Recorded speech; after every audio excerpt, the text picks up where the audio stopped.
नमः श्रीवर्धमानाय निर्धूतकलिलात्मने शालोकानां त्रिलोकानां निर्विद्यादर्पणामिति।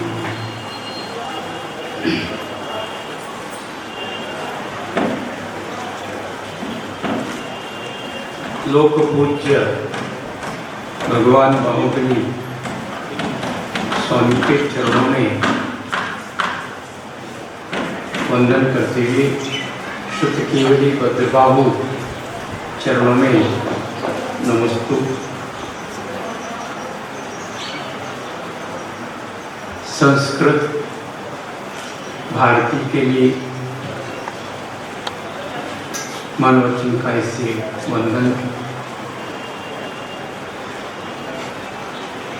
भगवान बाहुबली स्वामी महामस्तकाभिषेक महोत्सव के उपलक्ष्य में यहाँ पर आयोजित अखिल भारतीय स्तर का संस्कृत सम्मेलन, ये बाहुबली गोमतेश्वर भगवान की महोत्सव में यह मंगलाचरण हुआ। वैसे देखा जाए तो प्रथम ही कन्नड़ साहित्य सम्मेलन का लिस्ट में था, लेकिन किसी कारणवश वो कन्नड़ सम्मेलन का आगे करने का निश्चय किया और संस्कृत साहित्य सम्मेलन प्रथम हुआ। और ये अच्छा ही हुआ क्योंकि भगवान बाहुबली स्वामी का सर्वप्रथम जो पुराण संस्कृत साहित्य में रची गई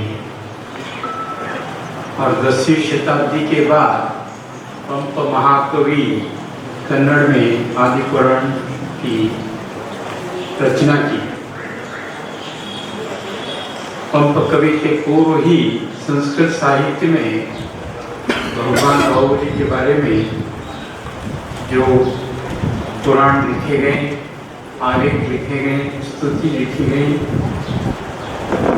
और इस संस्कृत साहित्य में बाहुबली का और विस्तृत वर्णन है।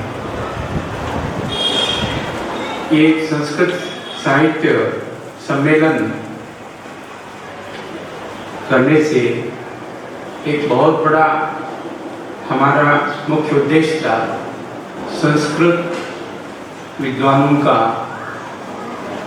गौरव करना, क्योंकि भारतीय संस्कृति के लिए या विश्व संस्कृति के लिए संस्कृत साहित्य के आचार्य ने, रचनाकारों ने इतना बड़ा योगदान दिया है, उसका शब्दों से हम वर्णन नहीं कर सकते।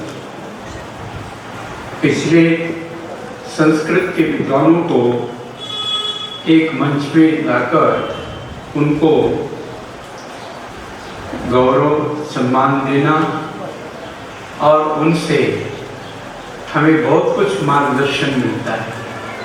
और ये संस्कृत सम्मेलन करने का जब राष्ट्रीय समिति महामस्तकाभिषेक महोत्सव के संदर्भ में जो प्रस्ताव हुआ, तब डॉक्टर फूलचंद जी प्रेमी जी को ये जिम्मेवारी देना उचित है, क्योंकि उनका बहुत ही अच्छे विद्वानों के साथ संपर्क है और ये निश्चित रूप से इस सम्मेलन को यशस्वी करेंगे, ऐसे में हमको पूर्ण विश्वास था।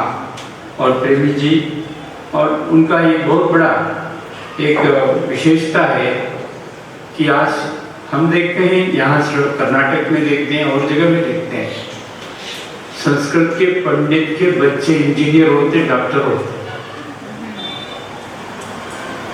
संस्कृत के पंडित जी के बच्चे डॉक्टर हैं, इंजीनियर है, IAS है, लेकिन संस्कृत के पंडित जी के बच्चे संस्कृत पंडित होते हैं तो उनके सुपुत्र दोनों और सुपुत्रियाँ सभी ये संस्कृत में और विशेष रूप से प्राकृत में विद्वान हैं। डॉक्टर निकांत और हरिहंत और इंदु जी और इसी प्रकार जितने उनके धर्मपत्नी सभी विद्वान हैं। और ये हम तो यही अपेक्षा करते हैं, क्योंकि परंपरागत विद्या को सुरक्षित रखने के लिए अपने बच्चों को आजकल इंजीनियर और डॉक्टर बहुत परंपरा खत्म हो रही जा रही है। आज तो अगर एक इंजीनियर हो गया, डॉक्टर हो गया, बस बाद में ये परंपरागत विद्या का सुरक्षित करने के लिए बहुत ही कठिन परिश्रम करना पड़ेगा। इसीलिए पंडित पूज्यचंद प्रेमी जी अभिनंदनीय हैं, उनको बहुत अभिनंदन करेंगे क्योंकि उन्होंने अपने परिवार को संपूर्ण रीति से संस्कृत के परिवार के रूप में उन्होंने जो तैयार किया। और उनको जब भी आते हैं तो कोई ना कोई संस्कृत का स्वामी जी ग्रंथ है, आप पढ़िए, हम लोग बैठेंगे, चर्चा करेंगे। इस प्रकार से निरंतर हम लोगों के साथ स्वाध्याय में भी सहयोग। हमारे जितने शिष्य स्वामी जी हैं उन सबको विद्वान बनाया, चाहे कनकगिरी हो चाहे अनंतगिरी हो, सबको उन्होंने विद्वान बनाया। बनारस लेके भेजा, वहाँ पर उन्होंने उनको अध्ययन कराया। इसलिए हम इस संस्कृत सम्मेलन का विशेषतया राष्ट्रीय स्तर पर इसके यशस्वी बनाने में पूज्यचंद प्रेमी जी को बहुत बहुत अभिनंदन।